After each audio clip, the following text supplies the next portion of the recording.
Jangan lupa like, komen, dan subscribe channel YouTube TVRI Bengkulu dan nyalakan lonceng notifikasinya.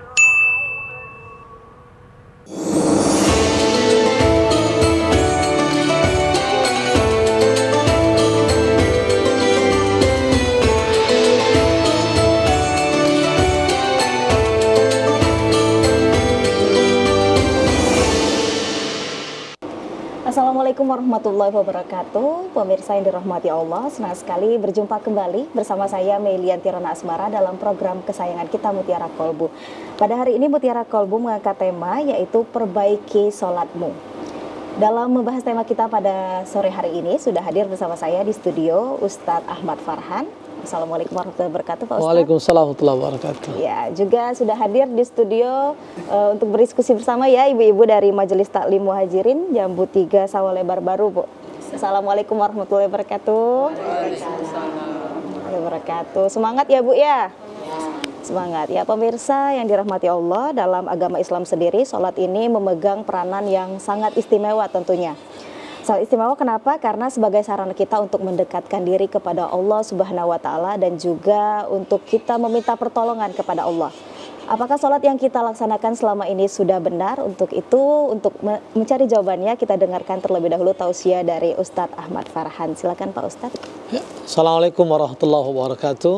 Waalaikumsalam warahmatullahi wabarakatuh. Apa kabar ibu semua? Sehat? Alhamdulillah sehat.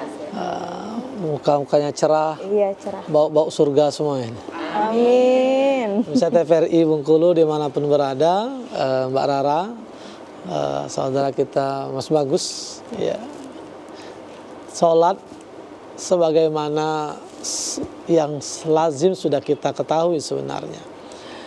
Kata-kata sholat ini kan seringkali masih orang menganggap sepele. Kata-katanya dianggap sepele, pekerjaannya apalagi dianggap remeh.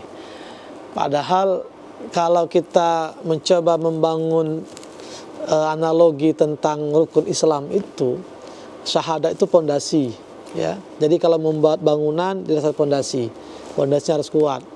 Itulah syahadat. Lalu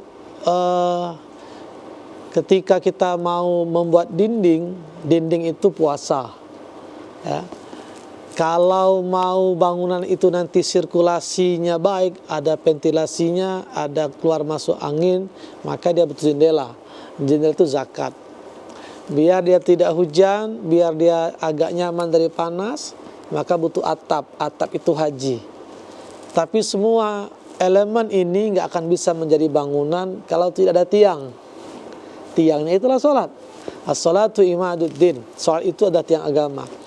Lalu bagaimana tadi bangunan mau tegak berdiri, sehebat apapun, sebanyak apapun, secantik apapun semua ornamennya, kelengkapannya, bahan-bahannya untuk satu bangunan, kalau tidak ada tiang. Nah, tiang itulah sholat. Kalau kemudian kita menganggap sholat itu remeh, itulah kemudian hidup kita juga remeh.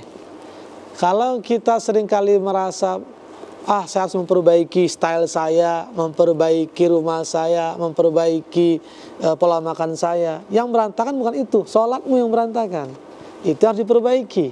Makanya ketika tema hari ini kita bicara tentang perbaiki sholatmu, ini juga harus selalu didudukkan. Kenapa yang sholat itu penting? Satu, dia tiang agama. Kedua, saking pentingnya perintah sholat ini pun diterima Nabi secara khusus di waktu tertentu, pada tempat tertentu yang Allah sediakan tempatnya, peristiwanya ketika Isra Mi'raj.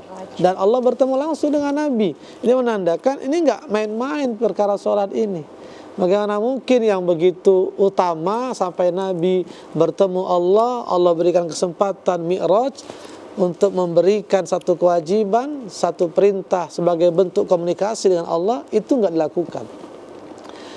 Dan faktanya memang banyak di antara kita umat Islam ini yang tidak sholat.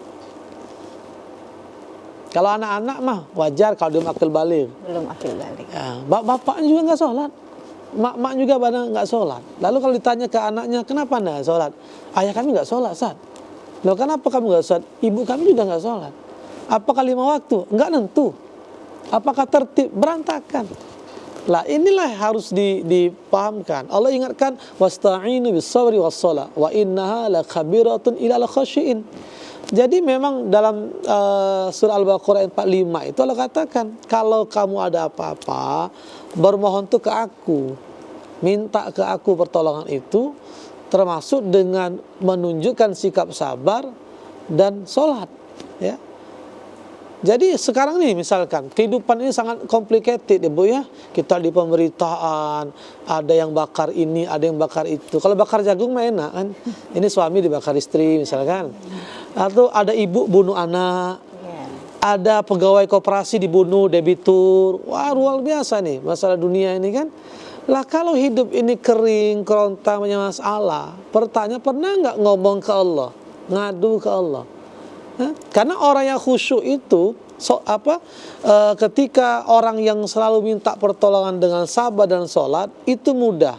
Bagi siapa? Bagi mereka yang khusyuk. Sebaliknya akan sulit bagi siapa? Mereka yang tidak khusyuk. Siapa itu? Alladzina yazunnuna annahum mulaqu rabbihim wa ilaihi rajiun.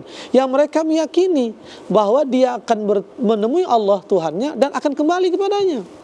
Boleh jadi yang kita nggak sholat, masih terjebak judi. Nah, ini judi lagi heboh sekarang. Sampai setiap kesempatan nggak nyerempet judi. Maksud nanti saya serempet di sini. Karena sekarang sudah banyak kejadian, bahkan tadi pemberitaan polisi kalau terbukti akan dipecat. Ya pecatnya lah kalau memang betul kan. Karena jangan hanya masyarakat sipil, pokoknya siapapun karena ini judi sudah masalah. Sehingga kalau orang yang masih berjudi, ada indikasi sholatnya nggak benar itu. Orang yang masih mabuk, sholatnya nggak benar. Orang yang masih korup, nggak benar. Yang rumah tangganya berantakan, pasti sholatnya berantakan. Yang nggak bisa memberikan teladan pada anak, berarti sholatnya juga bermasalah. Ada korelasi. Karena bagi mereka yang betul-betul sholat, tegak sholatnya, baik sholatnya, karena mereka yakin kita ini akan kembali ke Allah. Kita akan bertemu dan menemui Allah. Menemui Allah pasti. Misal saya, Ustadz, nggak mau menemui presiden, malas ah. Ngapain nemui presiden? Tapi kita Allah pasti akan menemui. Kita bilang enggak ah, pasti kita akan kembali. Makanya ada satu diksi kalimat istirja itu kan Bapak Ibu, Bapak TVRI, inna lillahi wa inna ilaihi. Itu satu pernyataan kita ini milik Allah dan kita akan kembali. Suatu saat akan kembali. Kayak tadi, ya, ada yang maaf meninggalnya kembali dibakar pakai pertalite. Bukan orang lain loh. Lalu yang terbaru di Palembang, ya kan? Ya, pegawai koperasi masih muda karena nagih, debiturnya kelakuannya elit, ekonomi sulit, hutangnya melilit, akhirnya dibunuh, dicor loh di toko misalkan. Ini luar biasa. Mengerikan sekali. Nah, makanya orang-orang yang begitu biasanya nantilah bicara akhirat. Nantilah nggak ada tuh neraka, tuh nggak ada tuh dosa. Ya boleh saja dengan begitu sekarang. Tapi faktanya ada orang sekitar kita yang sudah tidak bersama. Baik dia orang yang benar soleh maupun orang yang jahat dan buruk. Kenapa? Semua akan kembali pada saatnya. Makanya pemirsa TVRI Bengkulu, ibu-ibu Majelis Ta'lim Al-Muhajirin, sebagai ibu, sebagai perempuan, dia menjadi al-madrasatul ula, sekolah pertama di rumah. Punya kewajiban ibu untuk mengingatkan suami ketika posisi sebagai istri. Punya kewajiban mengingatkan anak ketika posisi sebagai ibu. Jadi nggak bisa kita mengabaikan sholat ini. Nah inilah kenapa perlu kita perbaiki sholat kita. Iya, baik Pak Ustadz, kita jeda iklan dulu Pak Ustadz ya. Baik pemirsa TVRI Bengkulu, Mutiara Kolbu akan kembali lagi setelah jeda iklan berikut ini, tetaplah bersama kami.